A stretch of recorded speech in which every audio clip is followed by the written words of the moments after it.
नमस्कार गोविंद पंत जी। आइए आइए। प्रणाम। नमस्कार गोविंद पंत जी, आपसे फिर से मिलने का सौभाग्य मिला। मेरा भी सौभाग्य है श्रीमान। आइए।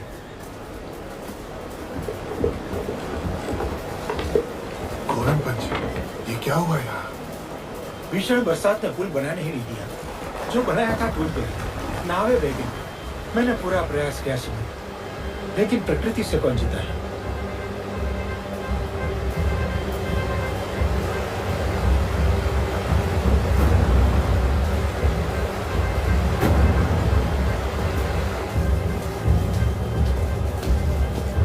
जब तक पानी का स्तर नीचे नहीं आ जाता, हम पुल दोबारा बनाना शुरू नहीं कर सकते।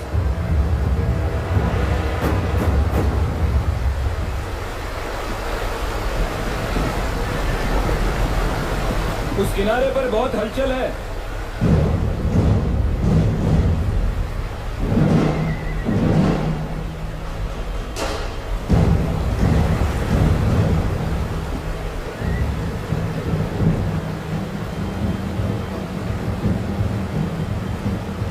ये अब्दाली की फौज है, नजीबुद्दौला की फौज भी साथ में है।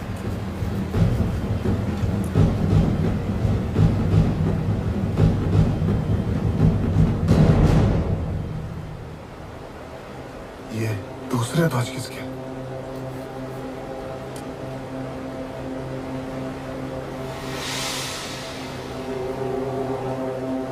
क्षमा करिए, बुरा समाचार है।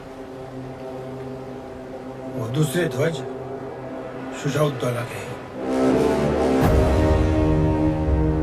उसे हाँ कहने के बाद जाहिर है वो पलट गए हैं।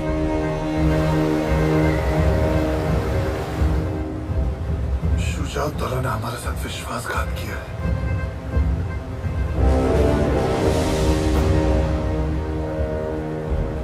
हमारे साथ सूरजमल जी हैं।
लगातार 1 महीने तक नदी के उस पार की अफगानी फौज और हम बस एक दूसरे को ताकते रहे।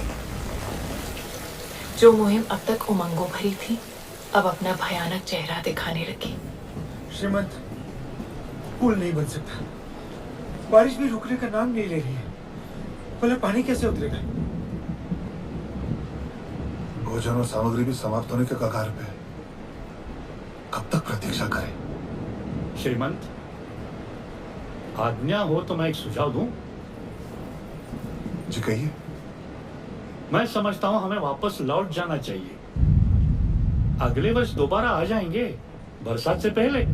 और अब्दाली को लूट पाट और मार काट करने की खुली छूट दे दी। हाँ मलाला जी। नहीं, बड़े हुए कदम वापस नहीं लौटते। फिर हम क्या करें?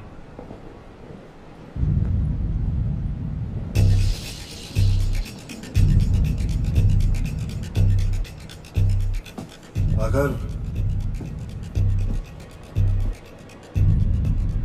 हम नदी पार नहीं कर सकते तो इसका मतलब वो भी नहीं कर सकता। हाँ तो हम पीछे लौटने को जहाँ आगे बढ़ेंगे। मैं नहीं समझो। राजा जी, हमारी योजना क्या थी? हम रोहिलाबाद में नजीब और अब्दाली को परास्त करके दिल्ली जाएंगे। लेकिन अब क्योंकि हम यमुना पार नहीं कर सकते, हमारे पास आगे बढ़ने का एक ही रास्ता है।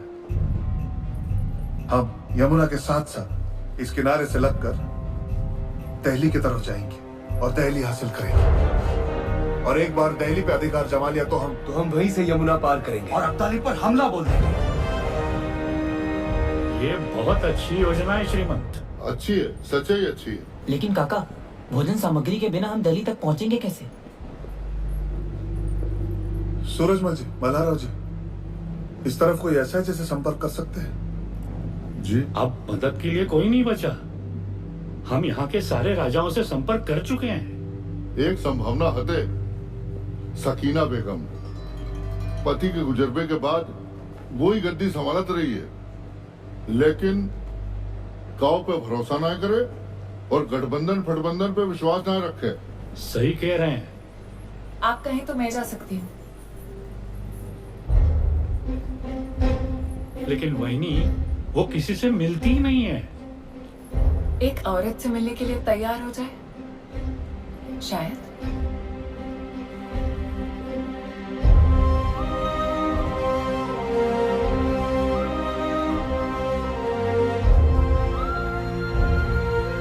आपको जाना चाहिए।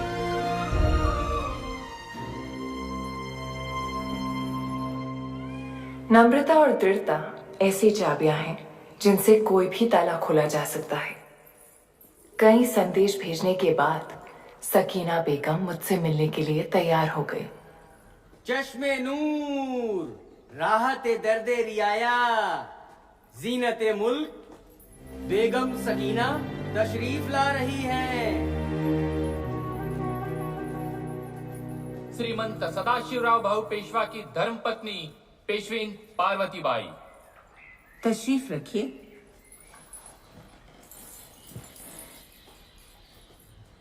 मुझसे मिलने के लिए धन्यवाद। आप हमसे क्या चाहते हैं? ज्यादा कुछ नहीं, बस मेरी सेना के लिए कुछ दिनों का रसद साधन सामग्री, ताकि हम दिल्ली जा सके। बहुत उम्मीद लेकर आई हूं कि आप मदद करेंगे।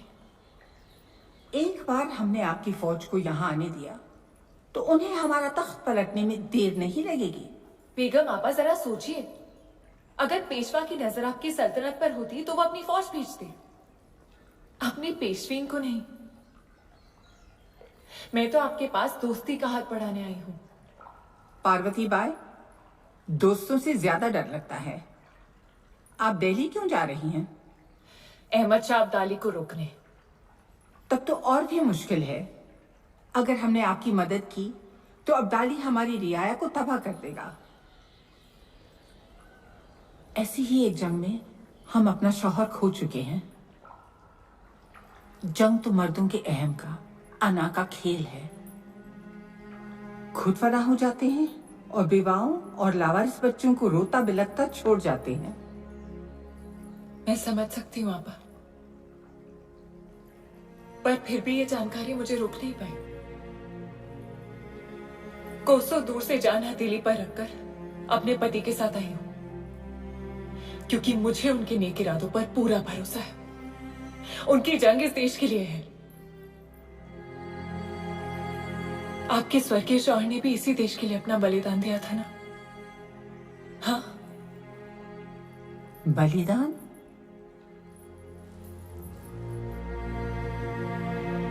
हाँ, बलिदान दिया उन्होंने। और अब आप अपनी रियासत उन्हीं की तरह बखूबी चला रहे हैं। हाँ। आपा,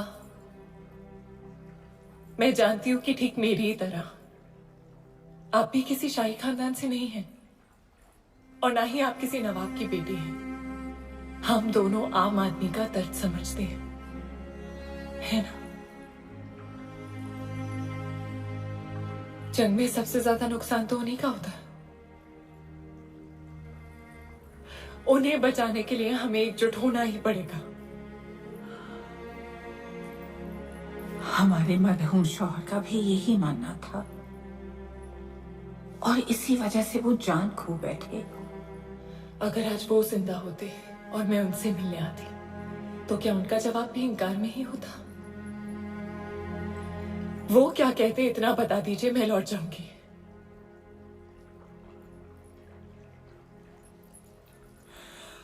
वो कहते फख्र की बात है पार्वती बाई, आपने उस अब्दाली को रोकने के लिए इतना लंबा फासला तय किया। हमारा ज़मीर अब हमें खामोश रहने की इजाजत कैसे दे सकता है? ऐसा ही कुछ कहते हैं।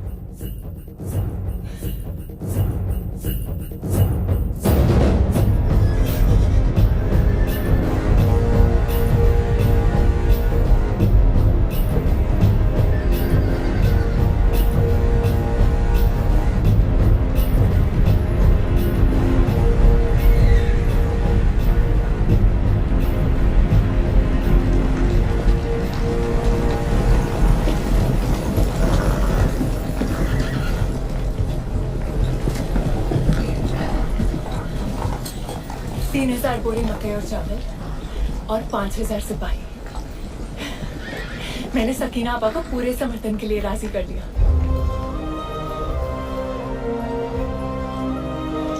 तुम सच में अद्भुत हो पार्वती। हमें अब एक भी पल गंवाना नहीं है। गोविंद पांच जी, आपकी 10,000 की सेना यमुना पार फंसी हुई है ना? जी। यमुना का पानी उतरते ही आप उनके पास वापस लौट जाइए और प्रतीक्षा कीजिए। मुझे जैसे ही आपकी आवश्यकता होगी मैं संदेश भिजवाऊंगा। जी श्रीमान। तो चलो अब्दाली के नाक के नीचे से दिल्ली निकालते हैं।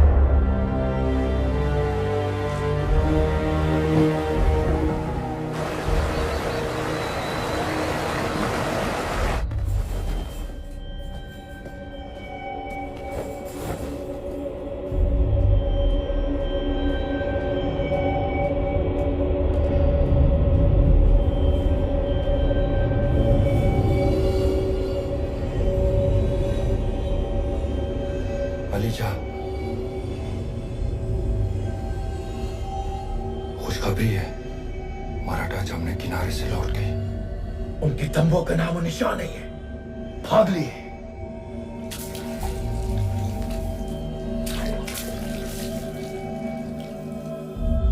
मराठा यहाँ से भाग गए। और करते भी क्या? इस बाढ़ के पानी में जमुना को पार करने से रहे। जमुना ने बचा लिया उन्हें, वरना काफिरों को नेस्तनाबूद कर देते।